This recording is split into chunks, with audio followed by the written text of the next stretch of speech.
Hey everybody, Tim Anderson here, aka Renfail, and welcome to the latest first impressions video. I haven't done one of these in a while because I've been super busy playing lots of EverQuest 1 and EverQuest 2, but recently I was logged into the PS4 and Kingdom Come Deliverance was on sale for like 10 bucks.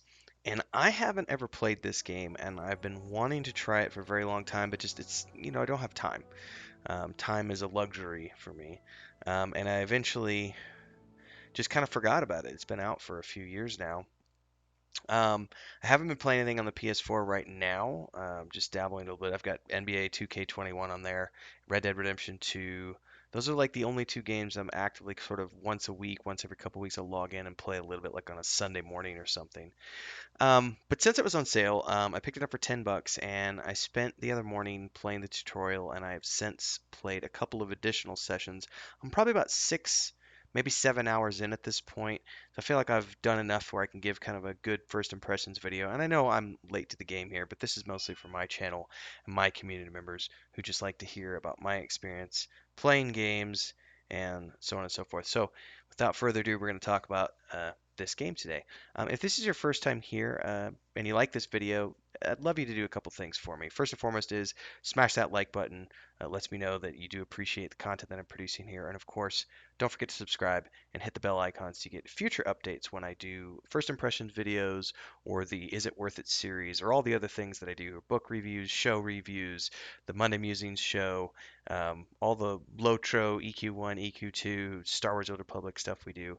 Um, That'd be great. And also, recently, watching Chris play EverQuest 2 as a complete newbie, which is a lot of fun. Anyway, let's dive into Kingdom Come Deliverance. There are a lot of things in the time that I've played the game so far. There are a lot of things that I really like. There's a handful of things I don't like. Um, the tutorial itself, I feel, doesn't quite go far enough. It does teach you a little bit of things, but I honestly learned so much more in the first like 2 hours after the tutorial. And the tutorial is basically the opening sequence of the game, going through a series of events that ultimately lead to a tragedy that affects your main character. I'm trying to be spoiler free with that. Um, and in those early, 4 or 5 hours of gameplay, um, you do learn some of the very rudimentary stuff.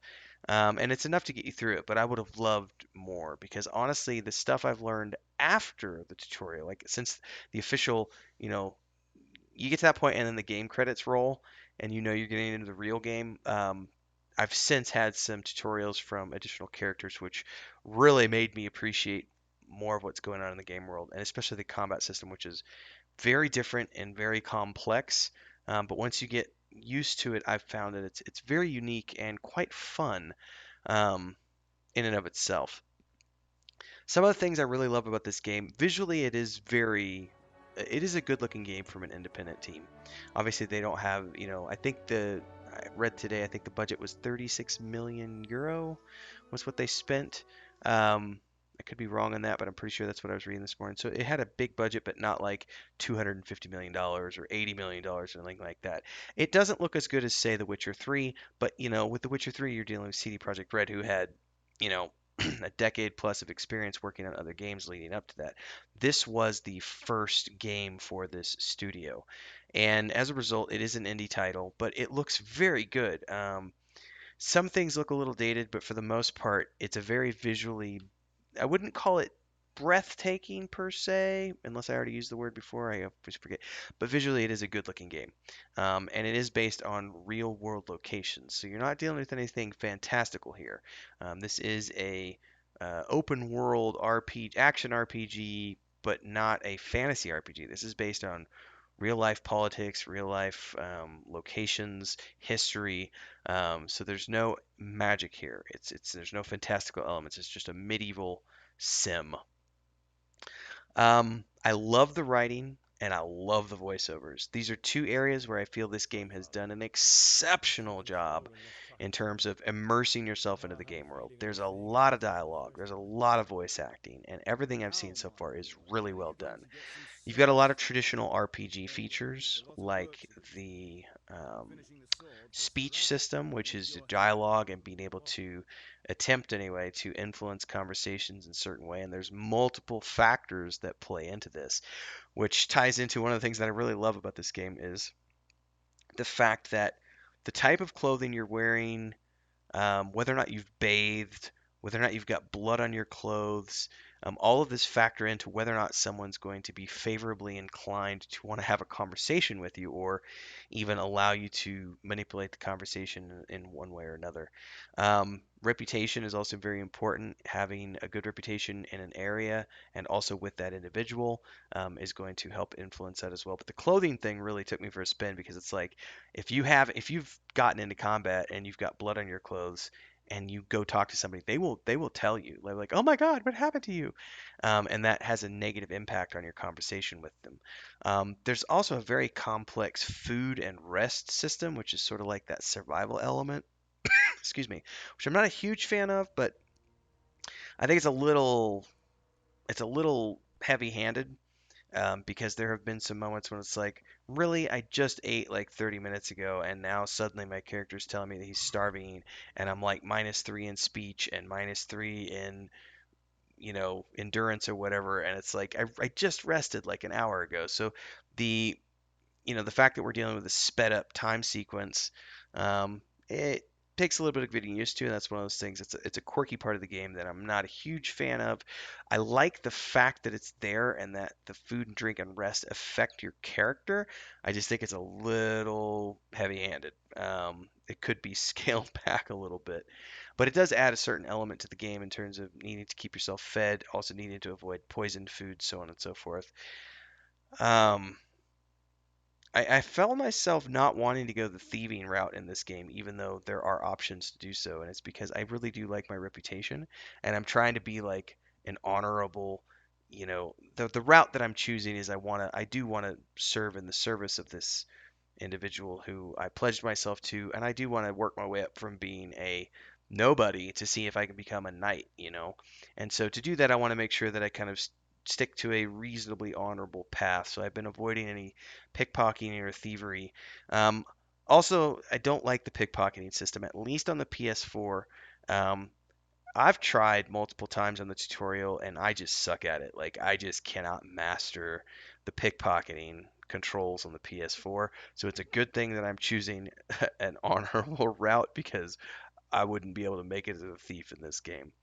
I do think that it's a cool enough system the way it's designed, but it sounds to me, or it looks to me like it would be much easier to play on a PC. The pickpocketing aspect of it on the PS4 controllers, because you're having to manipulate both the thumb pads at the same time, and it's very. I just, like I said, I haven't gotten the hang of it yet, so maybe further use, we'll see. Um, I do think that the other thing, writing storyline, the codex, like there is.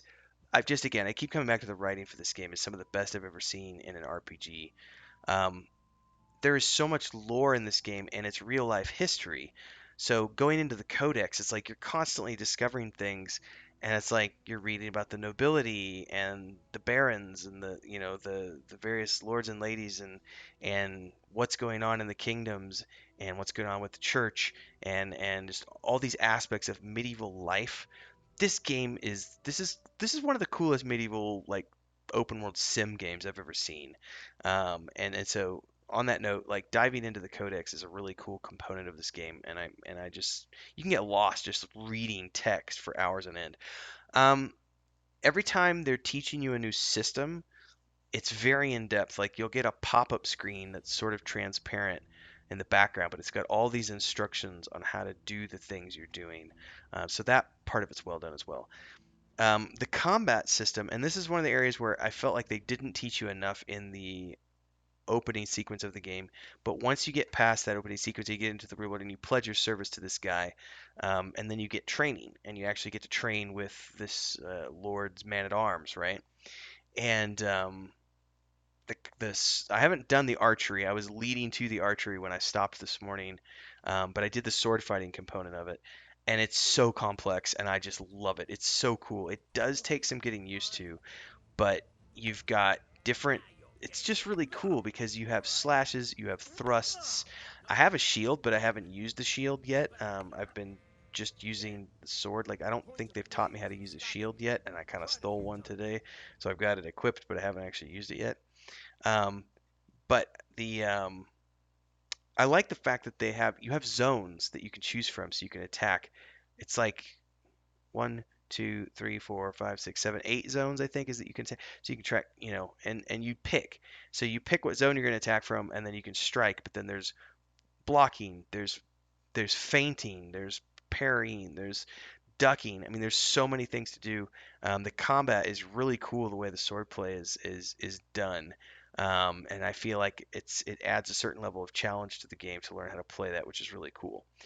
Here's the one thing I really don't like in this game, and I think it's probably because I'm spoiled by playing lots of Red Dead Redemption 2, which has the best horsemanship and horse control of any game I've ever played. The horse control in this game sucks ass. I do not like the controls on the horse, and the fact that you're stuck in first person doesn't bother me because it needs to be played in first person. And I appreciate that, but the controls for the horse are the worst I've seen in a game that has you use a horse. And it's unfortunate because the horse is a means of getting around. The opening sequence when you have to ride a horse to get away was just I died like 3 times trying to figure that out, and even after that, it's just so finicky, and the horse like gets stuck on geometry constantly if you're trying to run across the landscape and not stay on the path. So as you could be running along, and all of a sudden you hit you see a group of rocks ahead of you, and the horse will just all of a sudden just dead stop, and you're stuck on it, and you have to like figure out how to get him to jump over it or go around it or something.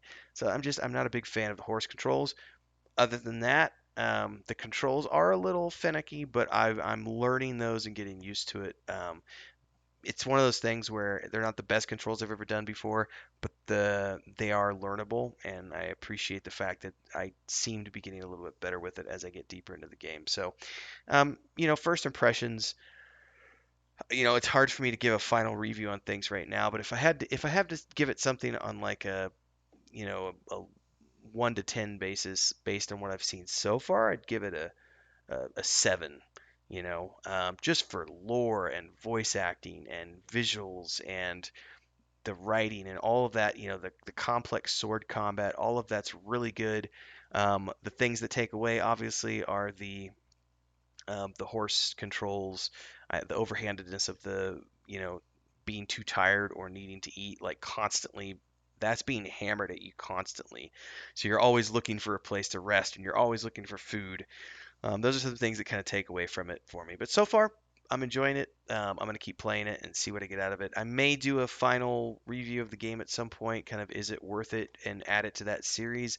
I wouldn't expect that anytime soon, though, because this is a game that I'm going to keep on the PS4 and just kind of keep plugging away at in the weeks and possibly months to come. It took me 6 months to beat Assassin's Creed Valhalla on the PS4, so it might be, 6 months for me to finish this game. I don't know yet. So, in any case, have you played the game? Let me know in the comments below. If you did like this, of course, don't forget, leave me a like, follow along, subscribe to the channel, hit the bell icon so you get updates and all the future stuff that I do here. And if you want to, you can join our Discord. The links are below. And if you want to check out what I'm working on with my brother and my wife, you can head over to our Patreon page, patreon.com/wandering hermits, and support us over there.